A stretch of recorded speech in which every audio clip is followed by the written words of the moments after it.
బాలయ్య కెరీర్లోనే మొదటిసారి ఇలాంటి పరిస్థితి చూస్తున్నామా అన్నట్టుగా అఖండ 2 తాలూకు పరిణామాలు ఫ్యాన్స్ ని బాగా బాధపెట్టాయి. పాన్ ఇండియా సినిమాలు వాయిదా పడ్డం సహజమే కానీ ఇంకొన్ని గంటల్లో ప్రీమియర్లు మొదలవ్వాల్సి ఉండగా హఠాత్తుగా క్యాన్సిల్ అవ్వడం ఊహించని ట్విస్ట్. దీనివల్ల అభిమానుల మనసులు గాయపడ్డమే కాదు, అంతకన్నా ఎక్కువగా నష్టం నిర్మాతలు, డిస్ట్రిబ్యూటర్లు, థియేటర్ ఓనర్లు భరిస్తున్నారు.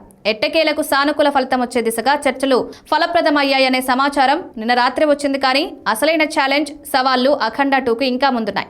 వాటిలో మొదటిది కొత్త రిలీజ్ డేట్. డిసెంబర్ 12 నుంచి మంచి ఆప్షనే కానీ అప్పటికంతా లీగల్ ఫార్మాలిటీస్ పూర్తి కావాలి.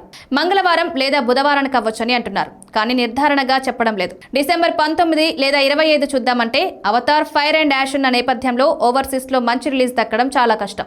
సంక్రాంతి గురించి ఆలోచించడం కూడా రిస్కే, ఎందుకంటే ఆల్రెడీ 7 సినిమాలు అఫీషియల్ గా పండుగను లాక్ చేసుకున్నాయి.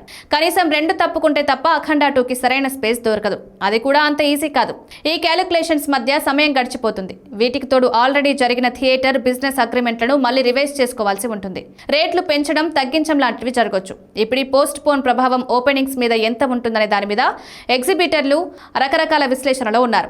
బయటకి కనిపించకపోయినా బాలయ్యతో సహా టీం మొత్తం ఇదే ఇష్యూ మీద పోరాడుతున్న మాట వాస్తవం. చివరికి ఈ మలుపులు ఏ మజిలీకి చేరుకుంటాయో అంతు చిక్కడం లేదు. ఫ్యాన్స్ అయితే ఏ క్షణమైన శుభవార్త వింటామనే నమ్మకంతో ఉన్నారు. అదేదో ఓ 3-4 రోజుల్లో అఫీషియల్ అనౌన్స్మెంట్ రూపంలో ఇస్తే అంతా సెట్.